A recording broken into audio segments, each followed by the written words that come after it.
والصلاة والسلام على رسول الله وعلى آله وأصحابه أجمعين وأشهد أن لا إله إلا الله وحده لا شريك له وأشهد أن محمدا عبده ورسوله أما بعد. Nitatoa hitimisho kwa hizi nasaha kama nilivyoombwa na imamu hapa. Kwa kweli kuna mengi ya kupeana na kunasihiana sambamba na jambo la ndoa kama ilivyo kwa mambo mengine,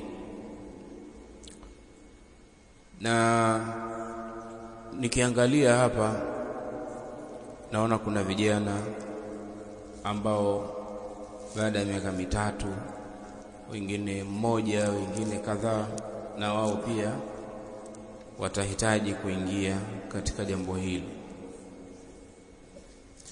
ambapo wanahitaji kushauriwa. Wapo vijana ambao huwa wanafanya usiri, hasa kwenye jambo hili. Hataka aseme tu baba au kaka, nimeshapata mchumba. Lakini ni jambo, ukikaa na mtu mkubwa, ukakaa na watu ambao wenyewe wanaita ar-rajulul mujarrab alladhi ya'rifu min aina yu'kalul katif,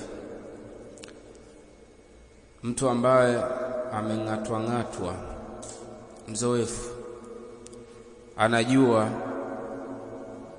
mashakili ya hili jambo yako wapi. Kwa hiyo kupata ushauri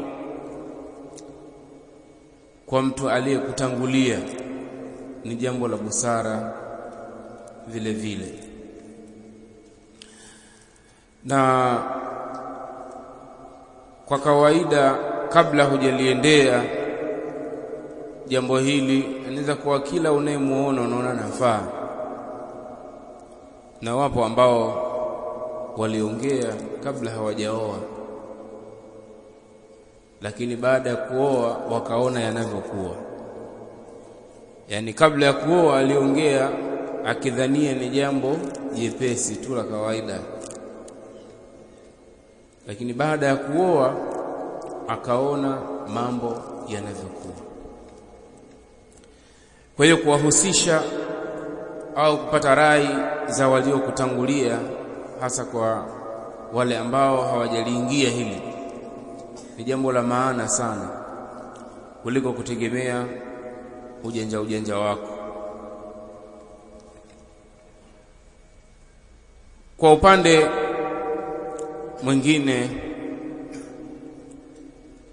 Tabaraka alipotoa muongozo katika surati Nuri, akasema waliyasta'fifi alladhina la yajiduna nikahan hatta yughniyahumullahu min fadli, wajizuilie wasiingie katika fahisha, wasiingie katika zinaa, wasitamani mambo yasiyowahusu, wale ambao hawajapata namna ya kuoa mpaka pale Allah atakapowawezesha kupata fadhila zake. Hii aya ukiangalia kwa wale ambao hawajapata cha kuolea, wakaambiwa wafanye subira mpaka Allah atakapowawezesha. Na hata mke hana, kwa wale wanaohitaji mke wa pili na watatu hadi wa nne, hii aya waizingatie zaidi, kwa sababu hawa wanaye, yani wakumpikia anaye, wakumfulia nguo anaye, wakuongea naye usiku anaye. Kwa hiyo anapohitaji mtu mke wa pili,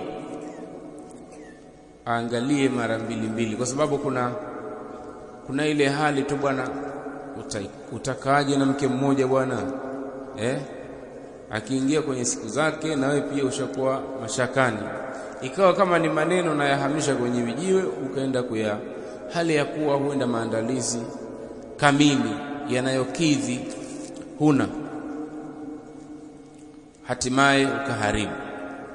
Si jambo jepesi kama ambavyo kabla hujaliendea unaweza ukadhania, lakini vile vile si jambo zito kama kwa upande wako umefanya asbabi na Allah akakupa taufiki. Kwa hiyo yaangaliwe haya maneno ya vijiweni, yasiwe ndo kama kichocheo cha kukimbilia mathna, bali wewe mwenyewe ukiangalia uone kwamba mimi hasa inabidi niwe na mke wa pili. Kuna habari tunazipata ambazo zinatia huruma, ndio yale ya kukimbilia. Ndio nasikia bwana ndugu yetu yule ana wake wawili, mwingine sikia watatu, lakini namna anavyoishi nao, yani maisha wanavyoishi ni tabu sana. Nyumba ya kupanga, uwezekano wa kulipa kodi ni mtihani. Anahitaji huruma ya mwenye nyumba. Kwa upande wa kuwahudumia wakeze, huko mtihani mwingine.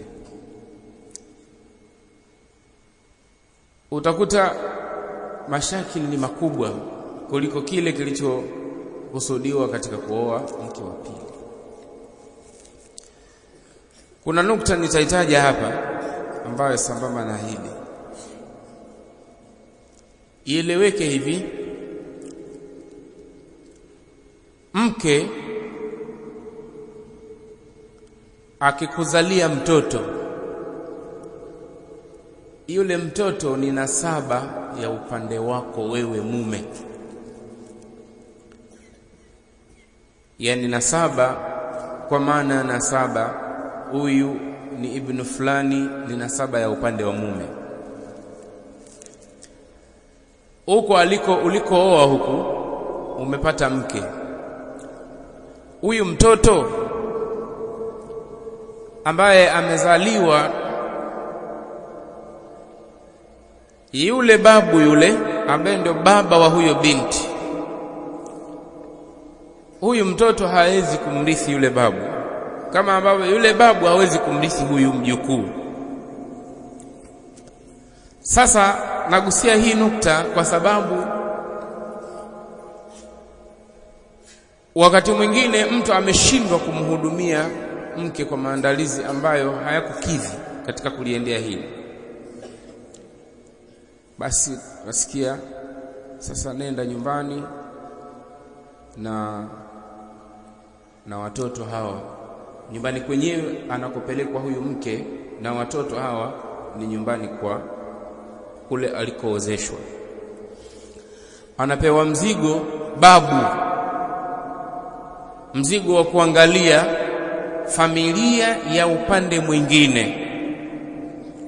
Yani kiutaratibu hasa ilikuwa kwa sababu Allah alichotaja katika Qur'ani anasema wa 'alal warithi mithlu dhalik, yani ni nasaba hiyo, kwa maana mrithi anawajibika katika hilo, ambaye ni baba wa muoaji, yani baba wa mseme babu mzaa baba, ana wajibu huo. Sasa kimazoea, kwa sababu yule baba mzazi wa binti ndio ana huruma zaidi na binti yake, mambo yakiwa magumu huwa anasukumiwa yeye, baba naomba ukae na mwanangu kwa sababu kadha kadha. Lakini ilikuwa watoto wako wale uwapeleke kwa kaka zako wewe au kwa baba yako mzazi.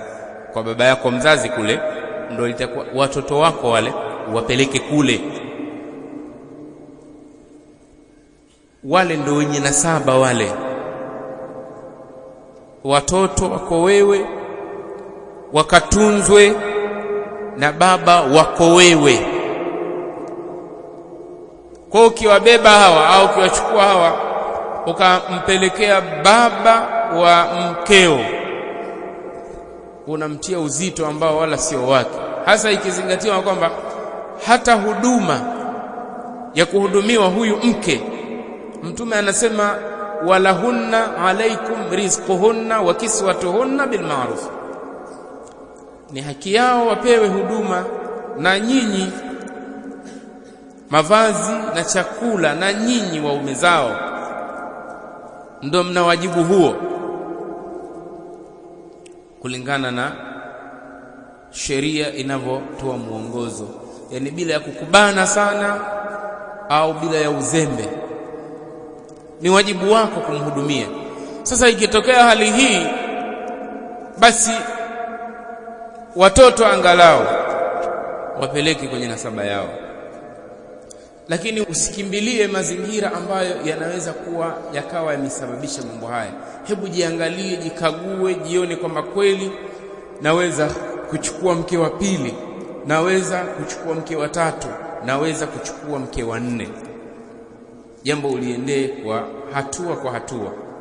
Bwana harusi leo, ambapo jambo lako ndio limekuwa sababu ya kukusanyika hapa, haya maneno ya naomba uyazingatie.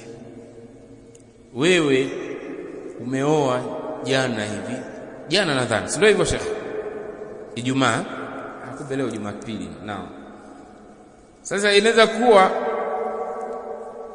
baada ya wiki moja, kwa sababu wanaume unaweza kuwa unaye mke ndani, lakini sio kama mlango wa kutamani umefungika, haujafungika.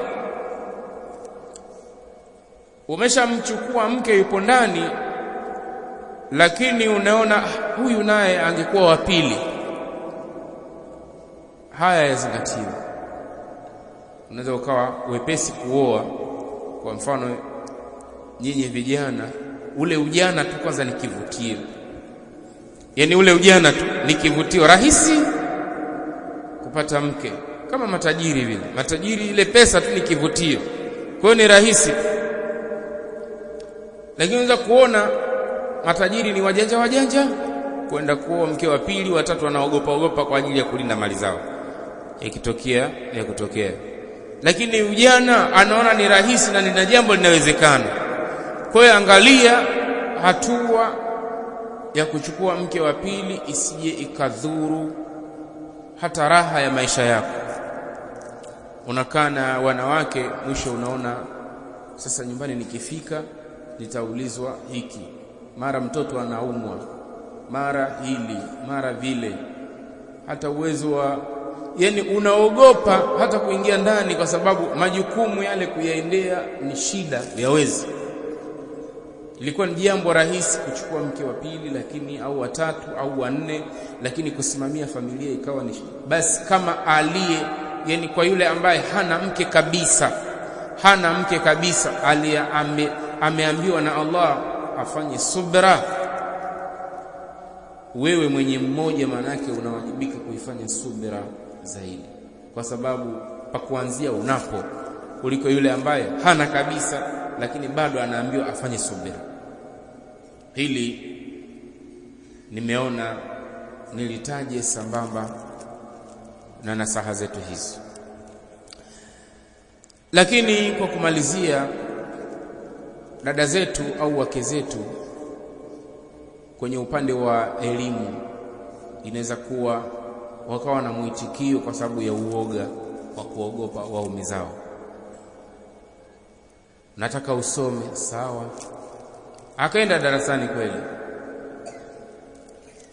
kule anakoenda kuna maelezo au kuna darasa anazipata, zinahitaji afanyie kazi. Nyingine anatakiwa ashirikiane yeye na mumewe. Mume ambaye anamhamasisha mkewe akasome, yeye mwenyewe hasomi, ni miongoni mwa mashakili ambayo tunatembea nayo. Unamhimiza mkeo, unatakiwa kuhudhuria darasa, sawa, yeye anakuheshimu, anaogopa asije kaachwa. Lakini wewe mwenyewe hukai darasani, hili nalo si jambo la sawa. Yani kama vile ujinga unaona nao yeye tu. Wanawake bwana wasiposoma, hata wanaume, sio tu kwamba wanawake wasiposoma unaweza ukaongea na mwenzio sema, yani mwanamke bwana kama hana dini, kama hajasoma dini ni tatizo. Sio mwanamke tu, binadamu yoyote. Binadamu yoyote. Ile kila mmoja kuna yake yanayomgusa kwa upande wake, ambapo udhaifu utauona. Mwanamke kuna madhaifu ya kike, yani ya upande wa mwanamke, na mwanaume naye kuna madhaifu ya upande mwanaume. Inaweza kuwa hayatajwi yako kwa sababu gani? Yeye ana kuogopa tu. Lakini jambo la kwamba ukasome au ukae darasani si jambo la kwamba ni wajibu wake yeye tu, na kujiona kwamba mimi sasa shughuli mchana na nini kutafuta riziki. Maswahaba walitafuta riziki na waliipata, lakini jambo la kusoma waliliwekea utaratibu maalum. Kwa jambo hili la kwamba watu watafute ilmu katika mnasaba wa ndoa zao, yani katika maisha yao, kwamba asome mke na mume pia anatakiwa asome. Lakini sio tu kusoma, kwa sababu kuna wakati unakuta kuna migogoro inapotokea, unajiuliza kasoma huyu kweli? Yani migogoro inapotokea inakuwa kama ni kipimo cha elimu ulionayo, kiasi kwamba uimalize kielimu kweli. Uimalize kielimu kweli, isikukamate ile hali ya upendeleo. Unaongea kwa maslahi ya huyu badala ya kuongea kwa maslahi ya haki. Nani kateleza, nani kapatia? Haya ni mambo ambayo tunapohimizana kusoma na sisi wenyewe pia tujihimize, kwa sababu bado sisi nianze na mimi kujielezea, bado hatuna elimu.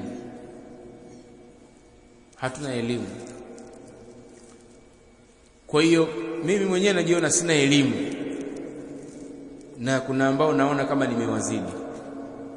Kwa hiyo niliowazidi inaweza kuwa hawana elimu zaidi. Kwa hiyo tujione kwamba ni watu wenye haja ya kujizidishia ilmu na ufahamu, na kutaka kile unachokifahamu kiende kisawasawa. Sheikh Arafati kule aligusia nukta ya kutofautiana na manaswara ambao wanafanya ibada bila elimu, na Wayahudi ambao wanajua lakini hawafanyi kwa mujibu wa wanachokijua. Huu ni msiba ambao ukiwa nao ujue kwamba umepatwa na msiba. Watu lau kama wanaishi maisha ya kielimu ni raha sana. Yani migogoro mizito na huenda simu tu, wala haina haja ya vikao, huenda simu tu. Bwana hili jambo lipoje? Hiyo kwa mujibu wa aya hii, kwa mujibu wa hadithi hii, na masahaba walipita hivi, masalafi wanasema hivi, lipo hivi jambo, alhamdulillah, jambo limekwisha. Haya ni matunda ya ilmu. Lakini kuwa ilmu unaiweka kushoto, au niseme ilmu unaiweka kulia, manake ni kitu sharafu, kina ubora. Ilmu unaiweka kulia, wewe mwenyewe unakaa kushoto. Likitokea jambo linalohitaji ilmu ukawa ni mjinga, kama huna ilmu kabisa, yani unaanza kufundishwa, mbona hapa Allah anatuambia hivi, tunatakiwa tufanye hivi, unageuka ukawa ni jahili ambaye anatakiwa aelimishwe, hali ya kuwa kila kinachotajwa katika ilmu unayo wewe pia. Hapa inakuwa haina faida. Yani kuwa na ilmu ni kwamba ni matunda katika mujitamaa. Watu wanaishi vizuri, wanaishi katika maisha, yani wanarudishana katika usawa, na lililokuwa kubwa linakuwa jepesi. Lakini bila ya hiyo na kufanyia kazi, lililo dogo litakuwa kubwa. Mimi naomba niishie hapa katika hizi nasaha za mchana wetu huu baada ya jambo letu hili, na niseme assalamu alaykum wa rahmatullahi wa barakatuh.